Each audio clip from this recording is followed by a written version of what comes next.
Important questions के बारे में। ओके, तो चलिए स्टार्ट करते हैं। सबसे पहली लाइफ प्रोसेस आती है न्यूट्रिशन। तो न्यूट्रिशन से रिलेटेड हम कुछ बातें डिस्कस कर लेते हैं। यहाँ पर जो डिटेल्ड वीडियो है वो मैंने चैनल पर अपलोड कर रखी है 4 पार्ट्स में। एक न्यूट्रिशन की है, एक सर्कुलेशन की है या ट्रांसपोर्टेशन नाम से, थर्ड उसमें एक्सक्रीशन की है और फोर्थ उसमें रेस्पिरेशन की है। तो 4 वीडियोस में करके डाल रखा है। तो यहाँ पर हम सिर्फ क्वेश्चन आंसर डिस्कस करेंगे। चलिए स्टार्ट करते हैं। सबसे पहली प्रोसेस थी न्यूट्रिशन। तो न्यूट्रिशन में देखिए, जो प्लांट्स होते हैं वो अपना फूड किससे बनाएंगे? फोटोसिंथेसिस से। फोटोसिंथेसिस जो है वो एक ऑटोट्रॉफिक मोड ऑफ न्यूट्रिशन है। ऑटोट्रॉफ्स कौन होते हैं? ऑटोट्रॉफ्स वो होते हैं जिनके पास ग्रीन पिगमेंट क्लोरोफिल होगा और जो फोटोसिंथेसिस करके अपना फूड खुद प्रिपेयर करेंगे। तो ऑटोट्रॉफिक के एग्जांपल्स होते हैं ग्रीन प्लांट्स, एल्गी और कुछ बैक्टीरिया। सभी बैक्टीरिया ऑटोट्रॉफ नहीं होते। कुछ बैक्टीरिया के अंदर बैक्टीरियो क्लोरोफिल होता है तो वो फोटोसिंथेसिस कर पाएंगे। ठीक है। सेकेंड थिंग है इसमें, जो फोटोसिंथेसिस होती है उसका प्रोडक्ट क्या होता है? अगर इसका मेन प्रोडक्ट पूछा जाए तो वो होता है एक कार्बोहाइड्रेट। ठीक है, जिसको हम स्टार्च भी बोल सकते हैं। और इसका जो बाय प्रोडक्ट होता है, मतलब ये मेन प्रोडक्ट हो गया स्टार्च, इसके साथ में जो निकलेगा उसको बोलते हैं बाय प्रोडक्ट, और ये होगी ऑक्सीजन गैस। ठीक है। थर्ड होगा, अगर कभी पूछा जाए कि फोटोसिंथेसिस के लिए रॉ मटेरियल्स क्या होते हैं, तो इसके रॉ मटेरियल्स होंगे कार्बन डाइऑक्साइड, वाटर, सनलाइट और क्लोरोफिल। ये इसके रॉ मटेरियल्स होंगे। इन चीजों को यूज करके ये स्टार्च बनेगा और साथ में ऑक्सीजन गैस रिलीज होगी। नेक्स्ट है, जो प्लांट्स थे वो तो ऑटोट्रॉफ्स हो गए। अब हेट्रोट्रॉफ्स के बारे में बात करते हैं। हेट्रोट्रॉफ्स कौन होंगे? जो अपने फूड के लिए किसी और पर डिपेंड करें। जैसे हमें अपने फूड के लिए या तो प्लांट्स की जरूरत होती है, प्लांट प्रोडक्ट की, या किसी एनिमल प्रोडक्ट की जरूरत होती है, तो वो होंगे हेट्रोट्रॉफ्स। हेट्रोट्रॉफ्स के अंदर सभी एनिमल्स आएंगे। ठीक है। कई बार पूछा जाता है फंजाई का मोड ऑफ न्यूट्रिशन क्या होता है? तो फंजाई जो होती है वो सेप्रोफिटिक मोड ऑफ न्यूट्रिशन को फॉलो करेगी। फंजाई के बारे में स्पेसिफिक होता है कि ये सेप्रोफिटिक होती है, सेप्रोट्रॉफिक होती है, कुछ भी आप लिख सकते हो इसको। सेप्रोफिटिक मोड ऑफ न्यूट्रिशन को ये फॉलो करेगी। मीन्स ये डेड और डिकेइंग ऑर्गेनिक मैटर को फीड करेगी, उसको डिकम्पोज कर देगी। अगर कभी डिकम्पोजर्स पूछ लिया जाए कि डिकम्पोजर्स का एग्जाम्पल बताइए, तो वो होते हैं फंजाई और बैक्टीरिया। ये डिकम्पोजिशन का काम करेंगे और अर्थ के ऊपर जो भी डेड प्लांट या डेड एनिमल है उसको फीड अप कर जाएंगे और उसके जो न्यूट्रिएंट्स हैं उनको एनवायरनमेंट के अंदर वापस रिलीज कर देंगे। ठीक है। तो ये हमने मोड ऑफ न्यूट्रिशन के बारे में बात किया। ऑटोट्रॉफिक है, हेट्रोट्रॉफिक है, सेप्रोट्रॉफ्स या सेप्रोफाइटिक जो होते हैं वो फंजाई होती है, डिकम्पोजर्स। उसके बाद कुछ पैरासाइट्स भी होते हैं, प्लांट पैरासाइट या एनिमल पैरासाइट्स।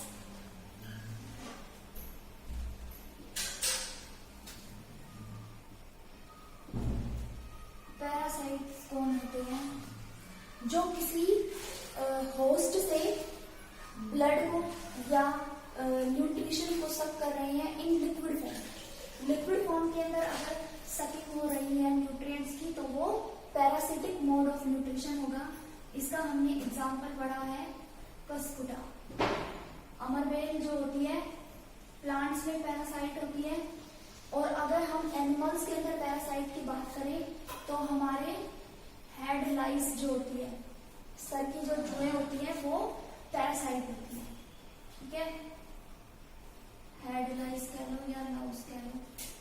ठीक है, तो ये हो गए हमारे पैरासाइट्स। इसके बाद हम ह्यूमन न्यूट्रिशन की बात करते हैं। तो ह्यूमन न्यूट्रिशन में सबसे पहले माउथ की बात आती है। तो हम देखते हैं डेंटल फॉर्मूला क्या होता है। डेंटल फॉर्मूला होता है 2123/2123। ये हाफ जॉ जो होगा, हाफ जबड़ा जो होगा उसको लेकर चल रहे हैं।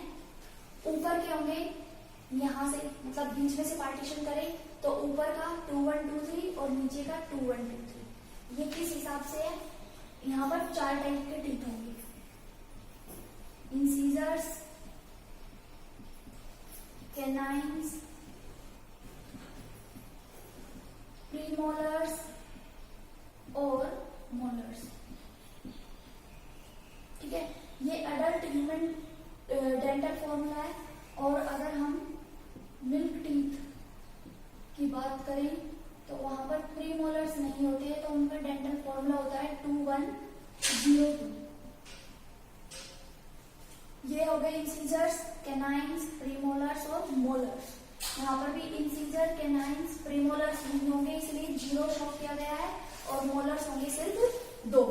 तो टोटल यहाँ पर कितने होंगे, 32 टीथ होंगे। ठीक है, 8 और 8 16, हाफ जॉ में 16 और हाफ में 16, तो कितने हो गए 32। उसके बाद यहाँ पर हो गए 20 मिल्क टीथ होंगे 20 जो रिप्लेस हो जाएंगे परमानेंट टीथ में, और ये 32 होंगे।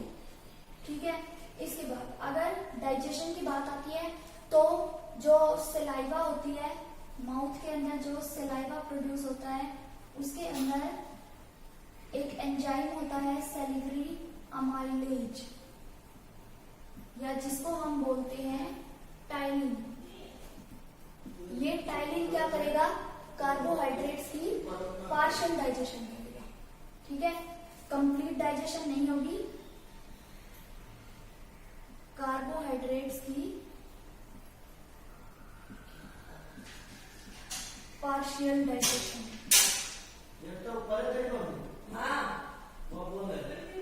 कार्बोहाइड्रेट्स की पार्शियल डाइजेशन होगी। अगर कभी पूछा जाए कि डाइजेशन कहाँ पर स्टार्ट होती है तो माउथ के अंदर स्टार्ट हो जाती है, लेकिन माउथ के अंदर कार्बोहाइड्रेट्स की पार्शियल ही डाइजेशन होगी, कंप्लीट डाइजेशन नहीं होगी। उसके बाद फूड पहुंच जाएगा ईसोफेगस या फूड पाइप के अंदर। तो फूड पाइप में कोई डाइजेशन नहीं होगी। हाँ,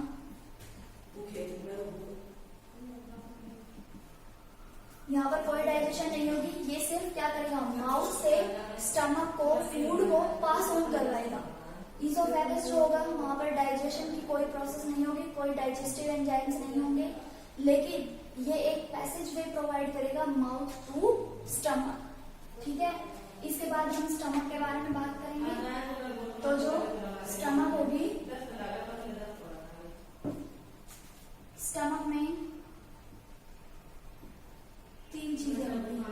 एक तो पेप्सिनोजन एंजाइम होगा, पेप्सिनोजन इनएक्टिव फॉर्म में है, HCl हाइड्रोक्लोरिक एसिड और म्यूकस। ये HCl जो होगा वो एसिडिक मीडियम प्रोवाइड करेगा और इस पेप्सिनोजन को पेप्सिन में कन्वर्ट करा देगा ताकि ये प्रोटीन्स को डाइजेस्ट कर सके। ठीक है, उसके बाद HCl है, HCl एसिडिक मीडियम प्रोवाइड करेगा, साथ ही साथ पेप्सिनोजन को एक्टिवेट करेगा और इसके साथ ही अगर फूड के साथ कोई बैक्टीरिया आ गए हैं तो उनको किल करने का काम करेगा। म्यूकस क्या करेगा, HCl एक एसिड है तो जो म्यूकस होगा वो HCl से प्रिवेंट करेगा, जो स्टमक की लाइनिंग होगी उसके ऊपर म्यूकस डिपॉजिट हो जाएगा और HCl के इफेक्ट से जो हमारी स्टमक होगी उसको बचाएगा। ठीक है, इसके बाद हम स्मॉल इंटेस्टाइन की बात करेंगे। स्मॉल इंटेस्टाइन में बहुत सारे एंजाइम्स होंगे और उन एंजाइम्स को बोलते हैं सक्कस एंटेरिकस। सक्कस एंटेरिकस क्या करेंगे? सक्कस एंटेरिकस क्या होते हैं? इंटेस्टाइनल जूस या इंटेस्टाइनल एंजाइम्स, उन सबको मिलाकर सक्कस एंटेरिकस बोलेंगे। यहाँ पर वैरायटी ऑफ एंजाइम्स रिलीज होंगे, साथ ही साथ जो लीवर से क्या सीक्रेट होते हैं? बाइल सॉल्ट्स, और ये जाकर स्टोर होते हैं इन गॉल ब्लैडर। तो गॉल ब्लैडर के अंदर स्टोर हो जाएंगे और एक्ट कहां पर जाकर करेंगे? Small intestine. इसके साथ ही पैंक्रियाज के जो जूस होंगे वो भी इंटेस्टाइन के अंदर आएंगे। तो जो इंटेस्टाइन होगी वहां पर कंप्लीट डाइजेशन हो जाएगा फूड का। अगर कभी भी पूछ लिया जाए कि कंप्लीट डाइजेशन कहां पर होता है, तो वो होता है स्मॉल इंटेस्टाइन। स्मॉल इंटेस्टाइन के अंदर पैंक्रियाज के एंजाइम्स, बाइल सॉल्ट और सक्कस एंटेरिकस ये सब मिलकर एक्ट ऑन करेंगे और फूड को कंप्लीटली डाइजेस्ट कर देंगे। अगर फूड कंप्लीट डाइजेस्ट हो जाता है तो उसके अंदर जो कार्बोहाइड्रेट्स होंगे, कार्बोहाइड्रेट्स ग्लूकोज में कन्वर्ट हो जाएगा। प्रोटीन्स जो होंगे वो अमीनो एसिड में कन्वर्ट हो जाएंगे और जो फैट्स होंगी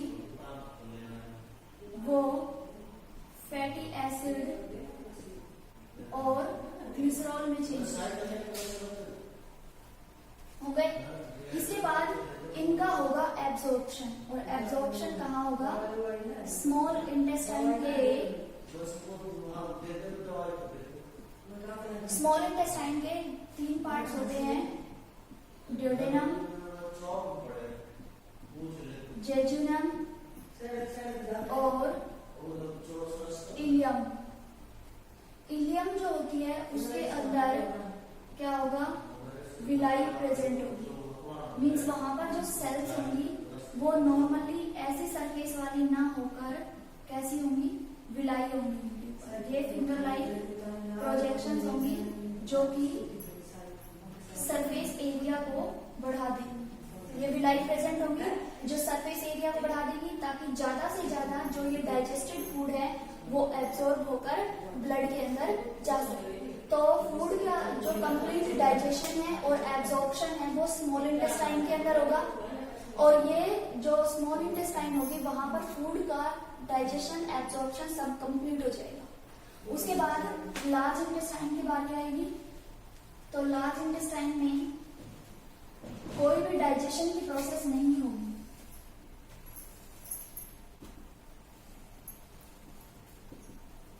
यहाँ पर डाइजेशन नहीं होगा, सिर्फ वाटर का रीएब्जॉर्प्शन होगा। वाटर, मिनरल्स,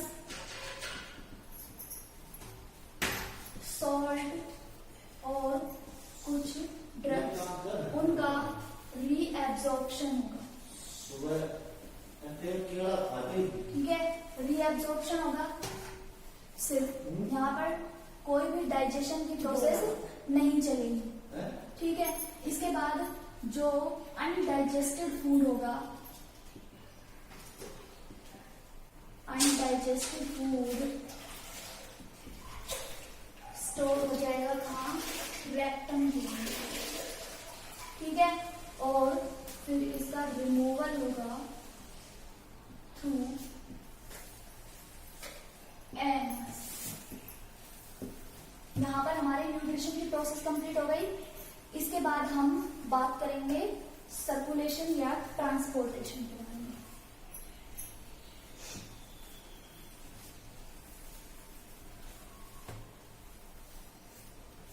सर्कुलेटरी सिस्टम में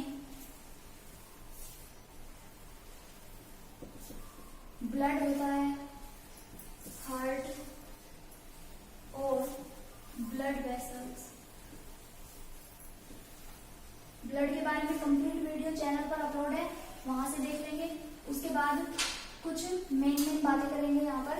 तो जो हार्ट होता है, हार्ट के लेफ्ट साइड में हमेशा ऑक्सीजनेटेड ब्लड फ्लो करेगा, जबकि राइट साइड में डीऑक्सीजनेटेड ब्लड फ्लो करेगा। ठीक है।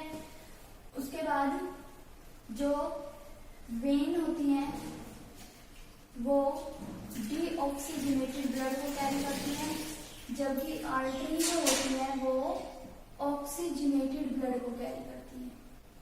लेकिन एक एक्सेप्शन है इनका, पल्मोनरी आर्टरी और पल्मोनरी वेन, ये दोनों उल्टा काम करेंगी, अपोजिट वर्क करेंगी। आर्टरी में हमेशा ऑक्सीजनेटेड ब्लड होता है, लेकिन पल्मोनरी आर्टरी के अंदर डीऑक्सीजनेटेड ब्लड है। वेन के अंदर हमेशा डीऑक्सीजनेटेड ब्लड होता है, लेकिन पल्मोनरी वेन के अंदर ऑक्सीजनेटेड ब्लड फ्लो करेगा। ठीक है। अगर हम ब्लड प्रेशर की बात करते हैं तो वो होता है नॉर्मली 120/80 mm ऑफ Hg। ये mm ऑफ Hg इसकी यूनिट है। 120 सिस्टोलिक प्रेशर है और 80 डायस्टोलिक प्रेशर है। मतलब जब हार्ट कॉन्ट्रैक्ट कर रहा है तो वो 120 mm ऑफ Hg काउंट करेगा प्रेशर, और अगर हार्ट रिलैक्स कर रहा है तो वो 80 mm ऑफ Hg को प्रेशर को रिकॉग्नाइज करेगा। ठीक है। उसके बाद अगर हम प्लांट्स के अंदर बात करें तो प्लांट्स के अंदर ट्रांसपोर्टेशन के दो टिश्यूज होते हैं,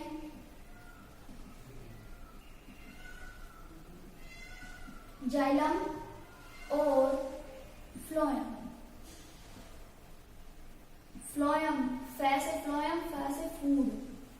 ये फूड जो होगा वो ट्रांसलोकेट होगा फ्लोएम टिश्यू की हेल्प से, और वाटर, मिनरल्स, ये सब ट्रांसलोकेट होंगे जाइलम टिश्यू की हेल्प से। ये जो जाइलम होगा, जाइलम यूनिडायरेक्शनल होगा, मींस जो वाटर होगा वो सिर्फ रूट्स के थ्रू नीचे से ऊपर की तरफ मूवमेंट करेगा, जबकि फ्लोएम बाई डायरेक्शनल होगा, दोनों डायरेक्शन में मूव करेगा। जो जाइलम होता है, जाइलम जब फंक्शन करेगा, मतलब वाटर और मिनरल्स को जब ट्रांसलोकेट करवाएगा, तो उसके अंदर दो चीजें सबसे मेन इंपॉर्टेंट होंगी, एक तो रूट प्रेशर और दूसरा ट्रांसपिरेशन पुल। ट्रांसपिरेशन बताया था मैंने, ये कोई प्लांट है, ये इसकी लीफ है, इस लीफ के ऊपर छोटे छोटे छेद होते हैं जिनको बोलते हैं स्टोमेटा। इन स्टोमेटा से गैसेस एक्सचेंज होता है, मींस कार्बन डाइऑक्साइड और ऑक्सीजन। कार्बन डाइऑक्साइड आ रही है, ऑक्सीजन निकल रही है, या फिर वाटर रिलीज होता है, वाटर वेपर्स की फॉर्म में रिलीज होगा, तो उस प्रोसेस को बोलते हैं ट्रांसपिरेशन। और जितना ज्यादा वाटर लॉस होगा, ट्रांसपिरेशन पुल उतना ज्यादा बढ़ेगा, और वाटर और मिनरल्स उतने ही ज्यादा एब्जॉर्ब किए जाएंगे रूट के द्वारा। नेक्स्ट आएगा इसमें, नेक्स्ट प्रोसेस है हमारी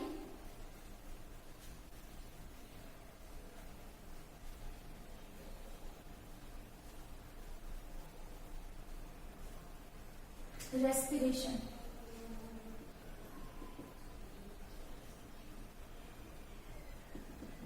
रेस्पिरेशन की अगर हम बात करें तो प्लांट्स के अंदर सिंपल रेस्पिरेशन होगी स्टोमेटा से। स्टोमेटा ही कार्बन डाइऑक्साइड और ऑक्सीजन को इनटेक और एक्सक्रीट आउट करेगा, जबकि अगर ह्यूमन बींग्स की बात करें तो वहां पर रेस्पिरेशन की प्रोसेस जो होती है वो थोड़ी कॉम्प्लेक्स होती है। रेस्पिरेशन वैसे भी मैंने बताया था कि ये 3 टाइप का होता है, एक तो था एरोबिक, एक अनएरोबिक, और एक था पार्शियल एरोबिक, मींस जिसमें ऑक्सीजन की कंसंट्रेशन कम हो जाए। यहाँ पर ऑक्सीजन बिल्कुल नहीं है, यहाँ पर ऑक्सीजन प्रेजेंट है और यहाँ पर ऑक्सीजन की कंसंट्रेशन कम है। तो इनके अगर आपसे प्रोडक्ट पूछे जाए तो एरोबिक का फाइनल प्रोडक्ट होगा कार्बन डाइऑक्साइड, वाटर और एनर्जी। एनर्जी यहाँ पर 32 ATP मॉलिक्यूल्स रिलीज होंगे, एक ग्लूकोज से, एक पायरुविक एसिड से। और अगर अनएरोबिक रेस्पिरेशन की बात की जाए तो यहाँ पर कार्बन डाइऑक्साइड प्लस क्या बनेगा, एल्कोहल बनेगा, प्लस एनर्जी होगी, और ये एनर्जी ओनली 2 ATP मॉलिक्यूल्स वर रिलीज ड्यूरिंग अनएरोबिक रेस्पिरेशन। उसके बाद पार्शियल एरोबिक रेस्पिरेशन हो रहा है तो उसमें कार्बन डाइऑक्साइड, लैक्टिक एसिड और energy in very less amount. ठीक है, तो यहाँ पर अगर पार्शियल एरोबिक कंडीशन पूछी जाए तो लैक्टिक एसिड होगा, अनएरोबिक पूछी जाए तो एल्कोहल बनेगा, और एरोबिक अगर पूछी जाए तो कार्बन डाइऑक्साइड और वाटर बनेगा। ठीक है, उसके बाद अगर पूछा जाए कि अनएरोबिक रेस्पिरेशन कहाँ पर होता है तो हम बताएंगे ये ईस्ट और बैक्टीरिया के अंदर होता है। कॉमर्शियली अगर अल्कोहल प्रोड्यूस करवानी है तो ईस्ट का यूज करते हैं, saccharomyces cerevisiae. Normally aerobic respiration हमारे अंदर होता है, ह्यूमंस के अंदर। अगर पार्शियल एरोबिक पूछा जाए तो वो हमारी मसल सेल्स के अंदर होता है। जब आप हैवी एक्सरसाइज कर रहे हो तो मसल सेल्स जो होंगी वो अनएरोबिक रेस्पिरेशन करना स्टार्ट कर देंगी, लैक्टिक एसिड बन जाएगा, लैक्टिक एसिड मसल्स के अंदर एक्यूमुलेट होना स्टार्ट हो जाएगा, जिसकी वजह से मसल्स के अंदर पेन होना स्टार्ट हो जाएगा। ठीक है, उसके बाद लास्ट है हमारी एक्सक्रीशन। एक्सक्रीशन में क्या होता है, हम